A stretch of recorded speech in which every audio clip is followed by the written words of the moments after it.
Demolis na to eh. Sila na magtitibulis.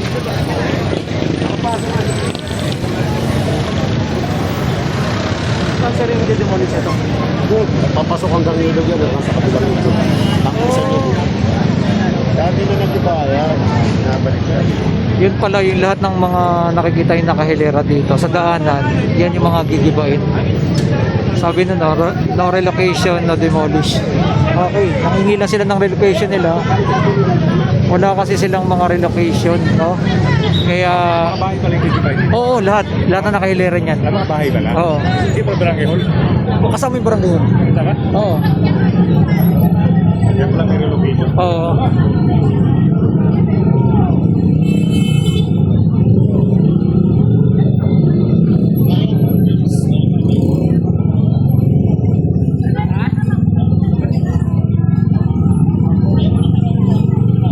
Guys, nandito na sa may barangay 647, zone 67. Ayan, demolition po, no? Ngayong araw na to. Itong barangay hall na ginagawa, tsaka lahat ng mga bahay dito. Makikita nyo, nakalagay dyan, no relocation, no demolition. Ang ating mga kababayan ng mga Muslim na nandito, ng mga nakatira. Dati nabubutong na demolish, ngayon nagsibalikan lang sila. Pero nangingi sila ng relocation para sa kanila. Kasama natin mga SWAT, mga media. Yan, like and comment, share ang mga sabi niyo po dito. Yan, tulungan niyo po kami, mahal na Pangulo, Ferdinand Marcos, at minamahal namin punong lungsod Yormisco Moreno. Yan ang kanilang kaibigan. Like and comment, share.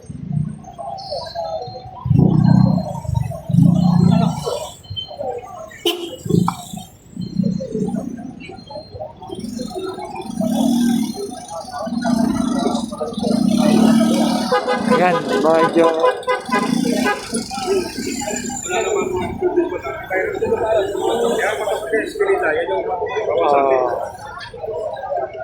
ayan.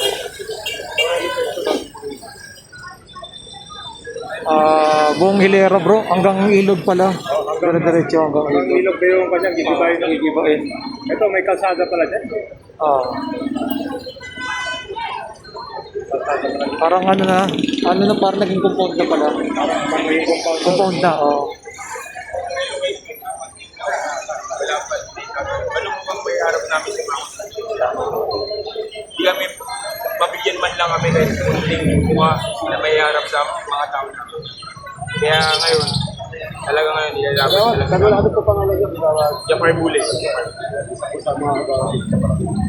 Kaya ngayon, nga sinasabi ko ba yung 2007, natibuli na kami.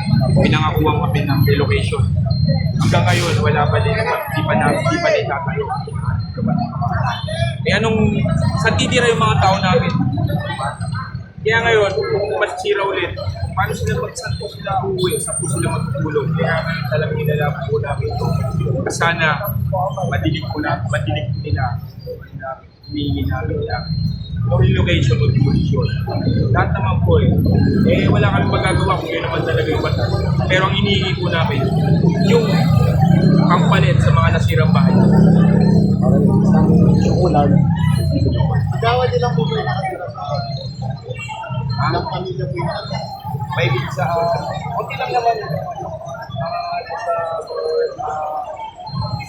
Yung pinakabayan. Ano yung kagawad kapag nabigyan kayo sa labas ng Maynila?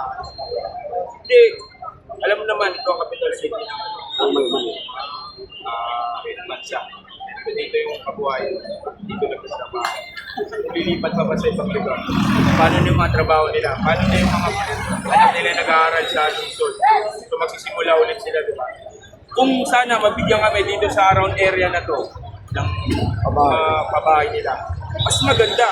Pero kung bibigyan kami sa mga urban area na malayo sa syudad, napakasakit yun lang. Lalo sa mga tao na dito na ako nasana, dito na lumaki. Dito na lumaki. Tsaka yung mga anak nilang iwan nilang mga pag-aaral nila, edukasyon nila. So yun sana, ang hinihingi namin, yung relocation sana. Dito lang din sa Luzon, kasi mahal na namin ito. Dito na kami pinanganak, dito na kami lumaki. Dito na kami mamamatay.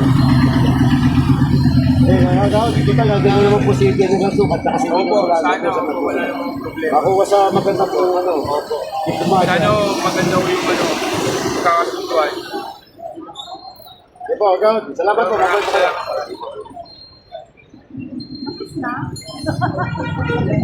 Ang problema lang nila ay walang relocation. Wala lang relocation sila. Kaya yun ang ano nila. Ang hinihingi nila ng ano no, sa ating ayan no, Ferdinand E. Marcos tsaka kay Yorme ng barangay yun no, 647. Ang hinihingi nila, nasa 50 family pala to. 50 family. Kaya nanghingi sila ng relocation. Siyempre, gigiba yung bahay nila, wala silang matitira. Kailangan man lang ng ano, ng relocation. Bago gibahin. Bago gibahin daw yung bahay nila, meron dapat na silang relocation. Kasi kawawa rin naman yung ating mga kababayan, ng mga kababayan natin, mga Muslim dito. Ay talaga yun ang kanilang ano, hinihingi. Isa pa dito yung hanap buhay nila sa Manila. Yan, i-comment nyo na below mga kababayan kung ano masabi po ninyo. Sa sitwasyon dito, no, sa barangay 647, zone 67, ng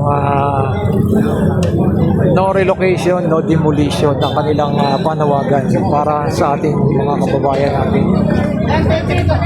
Dahil ayun ang kanilang kahilingan. Siyempre, wala talaga silang malilipatan din kung gigibayin ng kanilang bahay.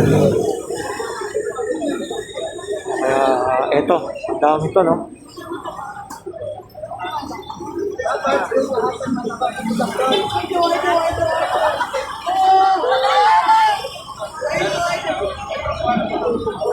Kaya, abangan natin kung anong mangyayari, no, ng ano, dito sa barangay 647 Tondo, Manila.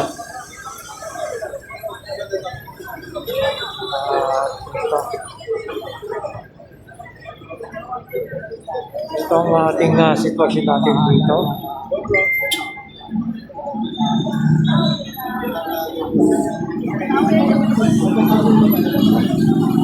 Like and comment and share.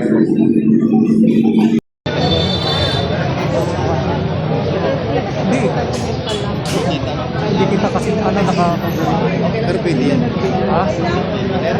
Hindi makikita kasi nakaharang mga puno. Ito lang eh. Ganun mo, ano mo, FDR. Ha?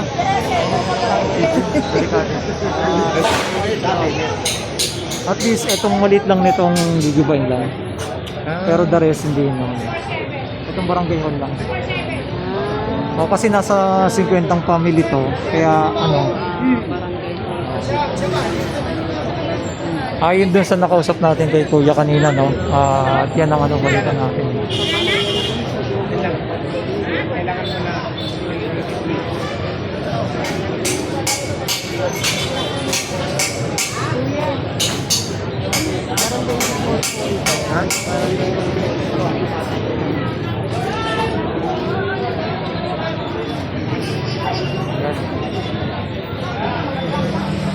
Pinondohan po ni Congressman. Yan, District 6 po.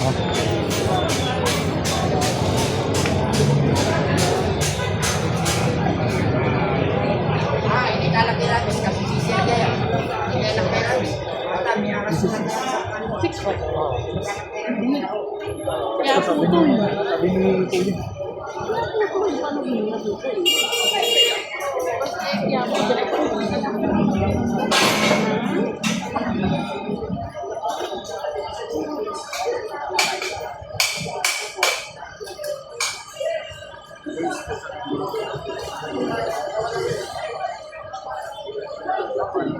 Barangay 647. Nagawa ni Congressman.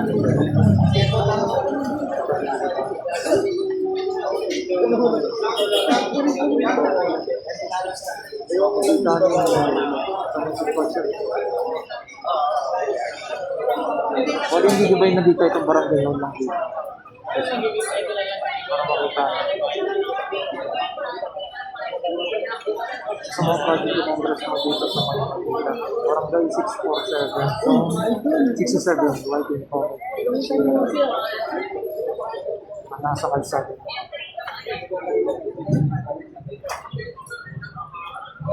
Okay, kita ninyo.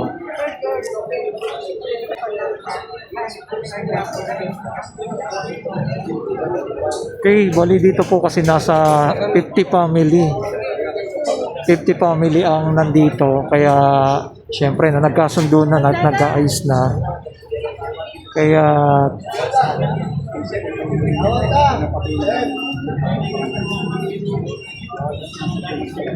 ang nangyari, ito na mangyari lang. Yung team leader niyo kasi nagsabi na bawal mo papasok. Bawal mo pumasok marami. Kasi ito lang. Dito. Doon kasi ilog na to. Guys. Kaya...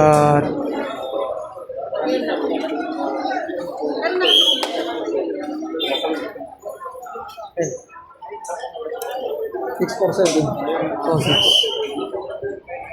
And makikita ninyo ay di-start na gibain mismo yung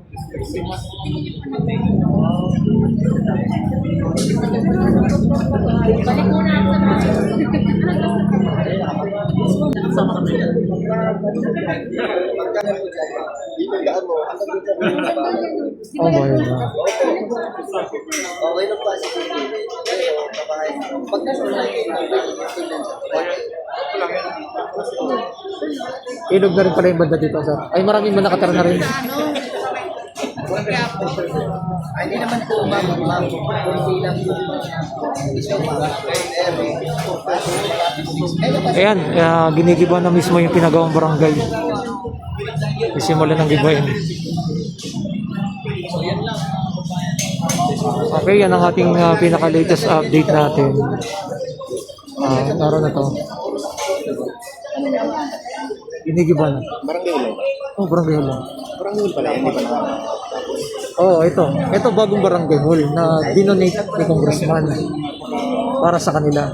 Ano sa kalsada? Oh, ito, kalsada. Anong nangyari niya? Wala nang ano.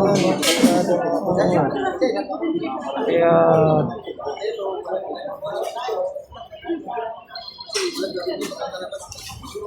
doon banda paggabi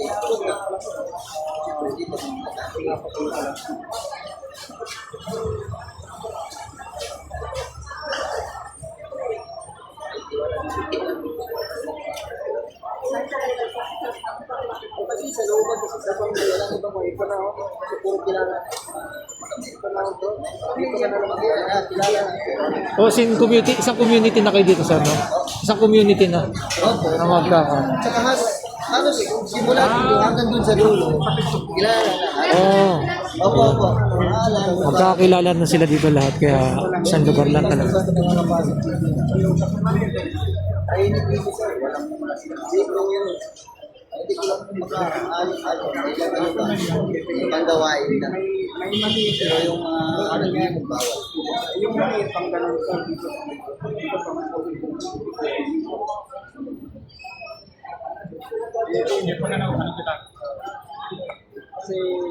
Is, itong barangay hall lang talaga yung alisin na. Ang bago.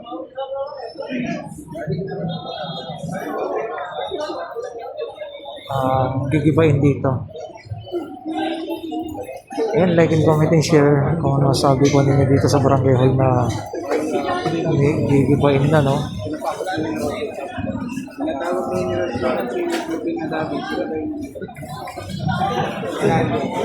hindi naman nagbanggit bro kasi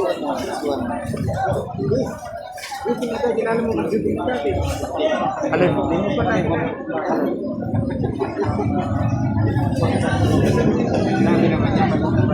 Ang hirap naman mag-in minutes.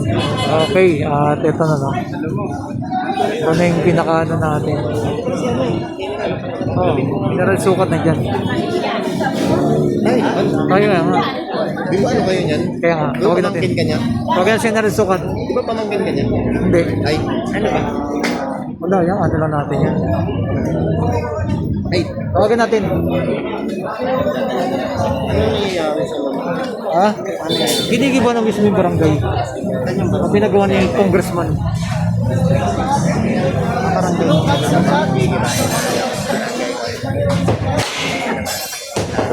Yan, giniba.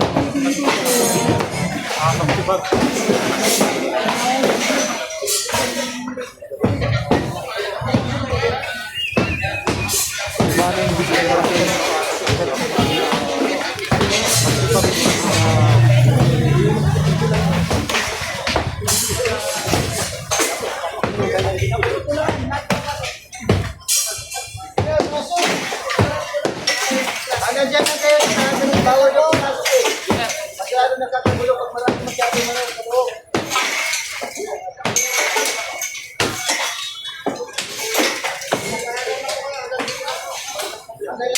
Kasi yung